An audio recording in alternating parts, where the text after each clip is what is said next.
I'm not sure how participatory this will be, but feel free to do so if you're inclined to do that. I will tell you that Ecclesiastes perhaps is one of my favorite books in all of the Holy Scriptures. It is very useful, if you will, in regards to this business of everyday living, much like our studies in James. And if I had to pick one book from the Old Testament that I would preach from, Ecclesiastes would be pretty high on the list. It is marvelous. And just to update you now, it is Solomon's treatise, if you will, on this business of the meaning of life. If you look at 1 Kings, the 3rd chapter, at a very early age, he becomes king, or what you and I would consider an early age, he becomes king. And he's in the process of worshiping, and he gets a vision in the night or a dream in the night. And the Lord Jehovah comes to him and says, What can I give you? What do you want? What do you need? And we all know the rest of the story. He asked for wisdom. And he got it. If you look at verse 12 of 1 Kings 3, he was blessed by the Lord with more wisdom than anybody that had ever preceded him, that had ever lived on the face of the earth. And then not only that, he was accounted by God, not anybody else, but accounted by God as going to be the wisest of anybody that ever lived after him. And because he didn't ask for wealth or riches or fame or fortune or any of the things that you and I might consider asking for, he got riches as well. And so not only is he the wisest guy that's ever lived on the face of the earth, likely the richest guy that's ever lived on the face of the earth. Well, he wanted to know the meaning of life. And a lot of us have asked that question, why am I here? And why are things the way they are, etc. And we all know that he came to the conclusion in the 12th chapter of Ecclesiastes in the 13th verse, fear God and keep his commandments, for this is man's all. This is what this life under the sun on this earth is about. But along the way, he shared with us some things that are, in my estimation, real gems of wisdom, and that should come as no surprise to any of you, that really help us navigate life under the sun. And sometimes life under the sun is not pleasant. And if you look, for instance, at the 2nd chapter of Ecclesiastes, he spared no expense, no amount of effort, etc., in trying to figure things out in regards to life on this earth as you and I know it. So we're going to look at Ecclesiastes 7 this morning, and I'm just going to kind of cherry pick some of the truths that we see within the text, and we're going to just make application in regards to what we read and then to our own lives, hopefully. And the first one we're going to look at is in verse 5. It is better to hear the rebuke of the wise than for a man to hear the song of fools. For like the crackling of thorns under a pot, so is the laughter of the fool. This also is vanity. So here we're going to have a contrast now between hearing correction or rebuke from those that are spiritually wise, as opposed to hearing constant flattery and words that are shallow and meaningless from the standpoint of mindless approval. He's going to contrast the two. He likens these songs of a fool to what you and I would call a flash in the pan. Occasionally in the spring, Marcus and I will engage in control burning. And have you ever set fire to sawbriars that are dried from the winter and dead? You ever done that? A great fire, and I mean it goes up quickly, but it dies really quickly. There's no substance to it. And that's what Solomon likens this business of the songs of fools to. It's like a flash in the pan, if you will. Really hot for a moment, but it doesn't hang on and it doesn't give you any lasting effects. And so he gives us this contrast. The wise here in this section are the spiritually wise. And they've got your best interest in mind, not theirs. And we're going to get to this business of how we give correction or how we give rebuke and exhortation in the proper fashion and how we receive it. But the truth of the matter is there's not many of us in this room that really like correction. I mean, it's just not something we embrace to find out that perhaps we're wrong. I don't like it at all. And I battle this business of ego all the time. I really like to be right. But the sad fact of the matter is I'm not right all the time. And I need to learn to deal with it. And I need friends around me that are brave enough and courageous enough to look me right in the eye and in the proper way tell me I'm wrong, especially when it comes to spiritual matters. I have some brethren in this congregation that are not afraid to do that. I have some sisters too, by the way. And I appreciate that. Do I always like it? No. Posted something on Facebook a while back and Todd sent me a message and said, I'll give you $20 if you'll take that off. I needed that. I needed somebody to, in the right way, tell me I was wrong and fix it. And that's what Solomon says. It's better all the way around to hear the rebuke of the wise than to get this constant shallow attaboy. Okay? That's what he's saying. Now, Solomon had addressed this before. Turn back a few pages in your Old Testament to Proverbs 27. Proverbs 27.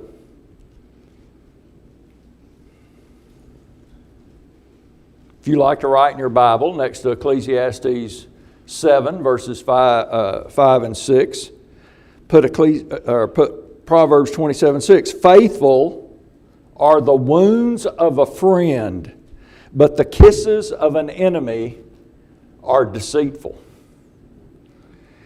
Even the Lord warned us about this business of constant praise that is shallow and meaningless. Look over at Luke the 6th chapter. Luke the 6th chapter.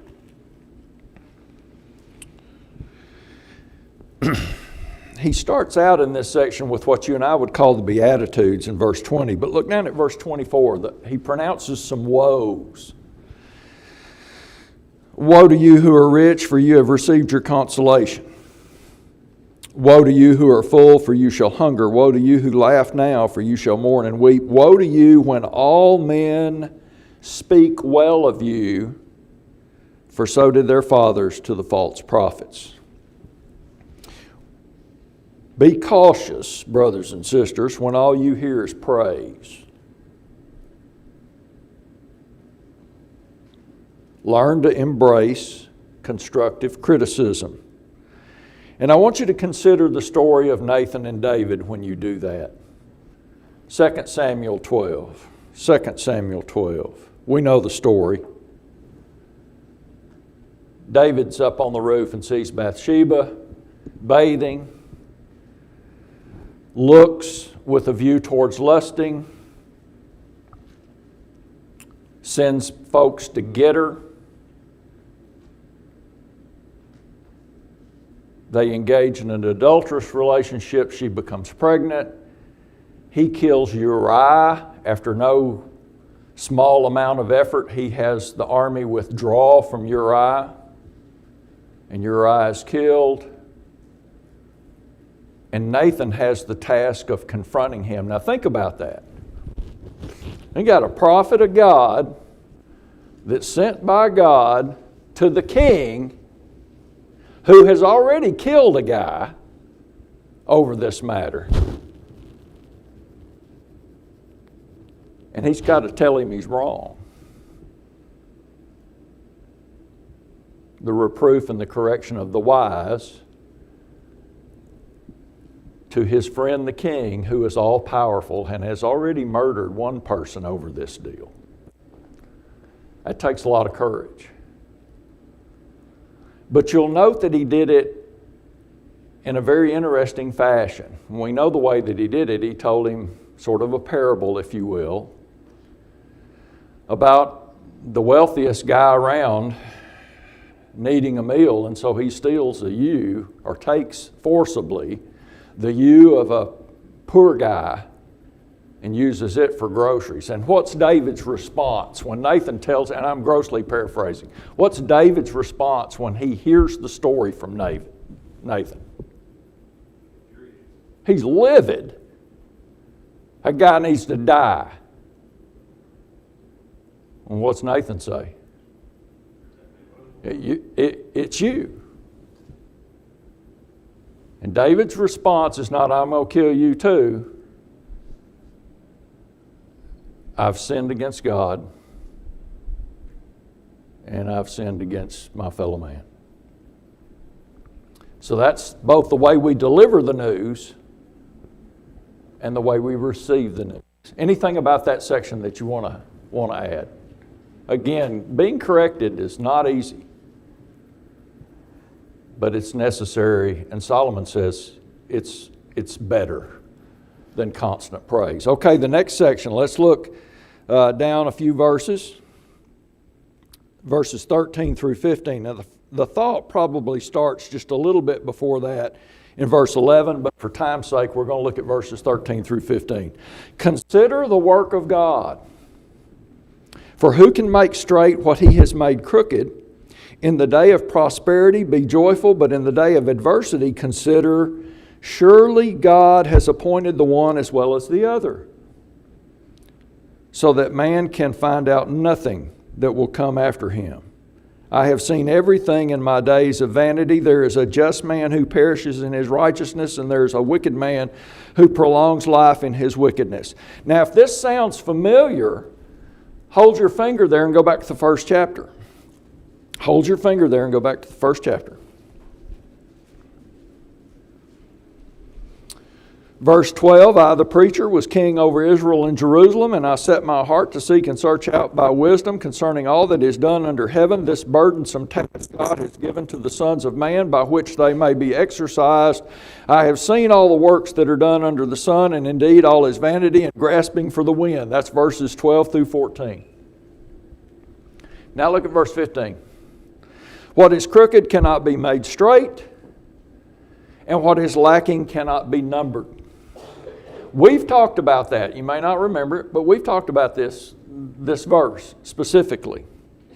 Some things in this life, brothers and sisters, you and I just can't straighten out. That's the crooked part. And some things are lacking in this life under the sun that we can't supply the difference or make up the balance, if you will. Only God can. And that's what Solomon's addressing now when we get over to chapter 7 and verses 13 through 15. I'm going to give you two things. Right now, this business of parents letting their kids decide their gender is about as crooked as it gets, in my estimation. When I was a toddler, I ate my own boogers. I didn't know if I was a boy or girl, and I'm certainly not qualified to make that decision. I posted something on Facebook the other day about a guy that said, okay, you folks can stop this gender reveal business partying because you're letting them decide what gender they are, so why are you having a party to tell us what they are? They're going to be the ones that pick. But it's stupid. Anybody out here figured out a way to fix that? Straighten that out? Because I'd like to hear it. And then there's the business of what is lacking. Are you aware that the Mississippi River Basin is in a horrible drought?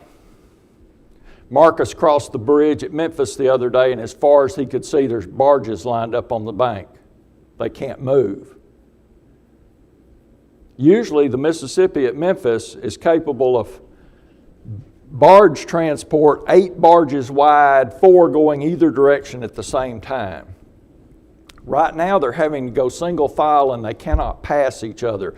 The Mississippi River is at its lowest level in history. Not recent history, history, period. Economically, it's going to cripple us.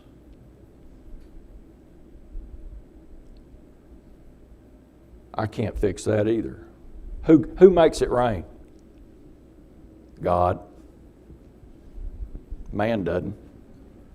And so that's what Solomon is addressing here in Ecclesiastes 7. He says it's the work of God. And we need to understand that. He said this business of the wicked prospering and the righteous suffering, we read that in verse 15, and then you'll read it again in chapter 8 and verse 14 where he says, there is a vanity which occurs on earth, that there are just men to whom it happens according to the work of the wicked. Again, there are wicked men to whom it happens according to the work of the righteous. I said that this also is vanity. We just don't get that sometimes, that the wicked prosper and the righteous suffer. God allows that. Providentially, He may even arrange it. Job, hello? But we don't get it. In chapter 4 and verse 1, he talks about the oppression of those that are powerless. Verse 1, then I return and consider all the oppression that is done under the sun, and look, the tears of the oppressed, but they have no comforter. On the side of their oppressors there is power, but they have no comforter. Why are the powerless picked on? We see that all the time in world news.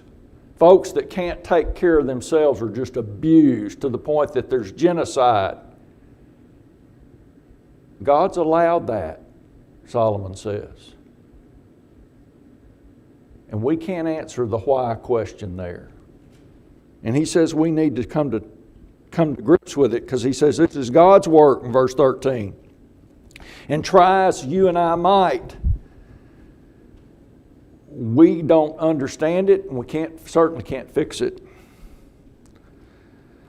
But we must remember, we live in a Genesis 3 world. Why would I say that? What was Genesis 1 and 2 like? Perfect. Perfect peace and harmony, a perfect creation, a symbiotic relationship between the plant world, the animal world, the humankind world, and God. There wasn't anything wrong in Eden. Certainly not what you and I see in today's world, where it looks like ethics and morality has been totally thrown out the window. And that's the way God wanted it, was Genesis 1 and 2. But sin changed that. You and I live in a Genesis 3 world that got so bad we got rid of it in Genesis 6. And now it's cascading that direction again. And we act surprised. No, that's the way it's going to be. And God has allowed it to be just that. He has intentionally subjected this sinful and broken world to vanity. And we're going to get to Romans 8 here in just a second. But this perfect peace and harmony now is full of suffering and death. That's just the way it is. And it's seemingly contradictory. Look at what Solomon said in Ecclesiastes 3, that section that is the basis for the song Turn, Turn, Turn. Verse 1. Every one of those is a 180-degree opposite of the other. A time for every purpose under heaven by God's authority. Born, die, plant, pluck up, kill, heal, break down, build up. You get it. weep, laugh, mourn, dance. We live in a world that sometimes is very contradictory, and we need to get comfortable with that. Time and chance, he will say in chapter 9 and verse 11 of Ecclesiastes, happen to us all. So the things under the sun that seem morally and ethically out of kilter, as opposed to what is right, Solomon says God at the very least has allowed it, and in some ways has providentially arranged it. Turn to Romans 8, and that's where we're going to finish. Romans 8. He has subjected it to futility, Paul says. Romans 8, verse 18. For I consider that the sufferings of this present time, think Ecclesiastes 1, verse 15, the sufferings of this present time are not worthy to be compared with the glory which shall be revealed in us. For the earnest expectation of the creation eagerly waits for the revealing of the sons of God, for the creation was what? Subjected to futility. Not willingly, but because of him who subjected it in hope. In Genesis 3, Jehovah God subjected what he had just created to futility because of sin. But he did so out of hope. Because the creation itself, Paul says, also will be delivered from the bondage of corruption into the glorious liberty of the children of God. For we know that the whole creation groans and labors with birth pangs together until now. That's what Solomon's addressing. This groaning and these birth pangs that the creation endures, this seemingly contradictory situation that we find ourselves in. Not only that, but we also have the first fruits of the Spirit, even we ourselves groan within ourselves, eagerly waiting for the adoption, the redemption of our body. That speaks to the resurrection. For we were saved in this hope, the hope that He provides for us when He subjected the creation to futility. For we were saved in this hope, but hope that is seen is not hope. For why does one still hope for what he sees? But if we hope for what we do not see, we eagerly wait for it with perseverance. We all hope to reside where? Heaven. That perfect relationship that we saw in Genesis 1 and 2. Anybody have any thoughts or comments about those two? We'll visit Ecclesiastes from time to time. I had one more, but we've run out of time. I appreciate your attentiveness and your participation. We'll take a short break and then we'll have our classes. Thank you.